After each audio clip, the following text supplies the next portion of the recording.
Hello and welcome to this edition of Midday Mentors. I'm Richard Farrow. I'm the CEO of APMG International. And today I'm delighted to be joined by James Ballingall. James is Head of International of the Infrastructure and Projects Authority in the UK government. Welcome, James. Thank you, Richard. Good to see you. So, James, what is the Infrastructure and Projects Authority? What do you guys actually do? Well, put very simply, we are the government's centre of expertise on all matters to do with infrastructure and major projects. So one of the important things that we do as part of that is we look at all the business cases which are produced for projects, and we do assurance reviews on them. And we work closely with the Treasury, who are in charge of the approvals. And so we're at the heart of government, reporting to both Treasury and Cabinet Office. And we're infrastructure experts in a nutshell. Excellent. So I understand you've developed some international infrastructure guidance, business case guidance, that is based on the standard UK business case guidance, but it's different. What are the challenges facing infrastructure projects, and why did you need to develop that additional guidance? Well, there are two aspects to the guidance which are slightly different to the traditional UK guidance. The UK guidance is all singing and dancing, covers every type of project, business change, IT, infrastructure, whatever. So inevitably it has to be slightly generic. And what we felt would be useful was to produce guidance specifically for infrastructure, because infrastructure is a technical area. It's got particular issues. It provides value to all of society. It lasts for a long time. It affects the environment. There are all these particular things which really need looking at when you're designing an infrastructure project. So we thought there was some value in providing tailor-made guidance for infrastructure. And the second reason we did it was this infrastructure guidance actually is aimed at the whole world. So it's not UK centric. It doesn't deal with kind of UK legislation and so on. It's specifically designed for developing countries and indeed advanced countries around the world in a language that they can understand. So I guess it's slightly simpler and more accessible and specific to infrastructure. So this is part of UK's drive to have UK best practice recognised and acceptable around the world. And I understand you've had an awful lot of success. I mean, from my research, the G20 have mentioned it, the World Bank have mentioned it, the Sustainable Infrastructure Foundation, many other countries, many other governments have looked at it. So why have you been so successful? Why have you been able to get that level of global support for the 5-case model? And what is the 5-case model? What are the 5 cases? Oh, right. A few questions there for me, Richard. I'll start with the easy one, shall I? Which is what is the 5-case model? And after explaining that, I think it'll be clearer why it's been so successful around the globe, really. So the 5-case model is best thought of as 5 different kind of prisms or lenses through which you can look at any infrastructure project or indeed any other project. So there are certain questions that you always need to ask. And the 5-case model provides a framework for asking those questions. And the first question is the strategic question. Why are you doing this project? Why have you chosen to do a transport project and not a hospital project? What are the particular needs that the country has for this type of project? So that's the first thing that anyone would look at. The second question then is the economic one, and that is, does it provide good value for money? So do the benefits that this project will bring, do they outweigh the costs? So it's that economic analysis. The third question is the commercial one, and that is, if you put this project out to market, is anyone actually going to be interested in doing it? Is it a proposition that builders and banks will believe in? And that's often overlooked. You can have brilliant ideas, huge need, and yet put forward a project to market which is just not properly packaged. So that's the commercial question. The fourth question is one that everyone always remembers and will do anyway. It's part of daily life. Can you afford it? There's no point putting forward this great project if you can't pay for it. So That's an obvious question. And the final question, which is often overlooked, is can you deliver it? Have you got the capability, to launch the projects and actually do the procurement and sign the contract? So that's that final management capability. So those are the five key questions. And if I may, I'll go on to say why it's been so successful overseas. If your listeners would be interested in that. I think when you do that, I mean, one of the other challenges I always think there is with infrastructure is just how long it takes to execute. So sure, I'd be quite interested, why is it so popular around the world, and how do you ensure good governance and good data-driven, evidence-driven business cases for infrastructure that can take many, many years to deliver? Yeah. So I think infrastructure is important because it releases the potential of society, economically and socially. And so if you don't have transport, how will farmers in the fields bring their goods to market? If you don't have transport, how can you bring workers into the workplaces? If you don't have hospitals, what do you do when people fall ill? If you don't have schools, there'll be no education. So infrastructure projects are really at the heart of society. And if you have poor infrastructure, it's like a great brake on your development. If you put in good transport, good education, then the potential of society can be realized. So they are absolutely kind of vital at the heart, I think, of any society.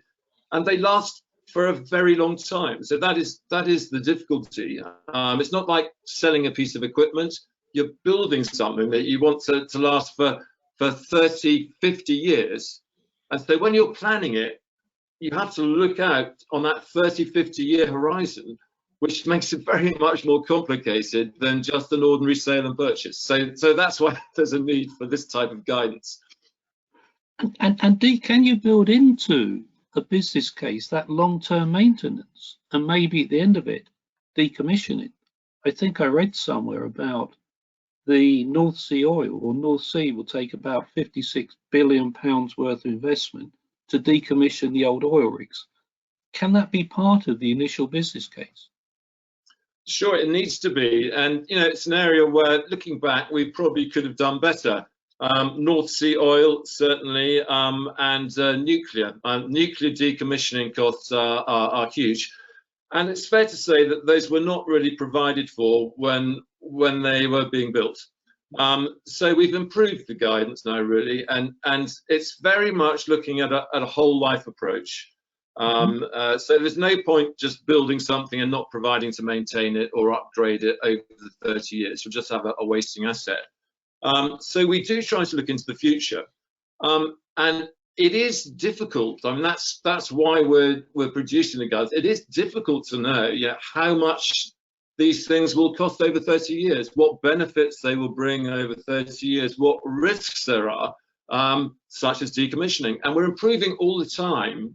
And we're capturing all that know-how, and we're putting it into this guidance.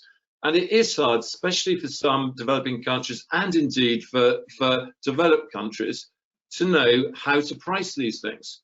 And there's often very little what I call benchmark information.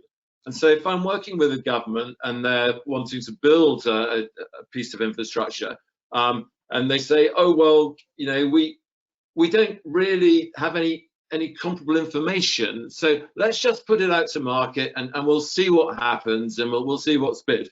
And there's a series of kind of ad hoc arrangements reduced over the years. So what you can do now, you have a structure like the 5 cases, you can capture the information in that business case, you keep it for posterity, you record how much it costs, you record, what benefits it's produced, you record, what risks have been transferred and what risks are retained, and you keep it for the future. And every time you do another project, you add it to that library. And it's a really important initiative that we're doing at the moment in the UK. The IPA is starting to build up that benchmark information. And I'd always say to any government wanting to do this work, it may be hard, but you've got to start somewhere. And even if this is the first sheet in your library, that's the most important sheet to put in there. So just go for it and start capturing that data.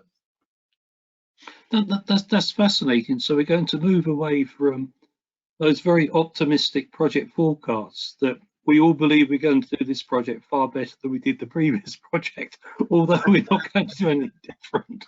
I'm actually going to look at the evidence. Upwards.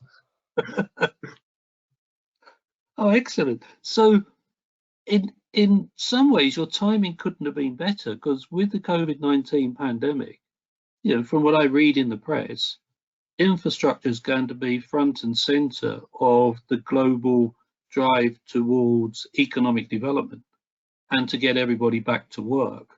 So, you know, the 5 case model is clearly going to play a great role in that, with these other supporters you're having from countries around the world, and indeed people like the World Bank and the G20. Sure. Obviously, I'm prejudiced because I've been involved in producing the guidance. I'm pleased you are. But I do believe it's a real force for good in the world. I mean, I genuinely believe that. We've been running it out around the world actually for the last few years, and the take up and the enthusiasm we've got for it has been absolutely tremendous. And it is something of a turning point for the world at the moment. We've got 2 major things to face. There's the pandemic and there's climate change. And so to have some guidance that will help on both of those issues for the world is a key thing.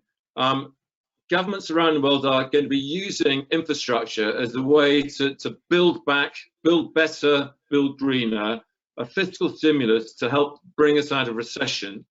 And there's an opportunity now, not just to provide that economic stimulus, but to actually do it better than we've done it before, which is why the green agenda is at the heart of the new guidance. And there's lots in there dealing with climate change, net zero, sustainability, and particularly for infrastructure, resilient infrastructure.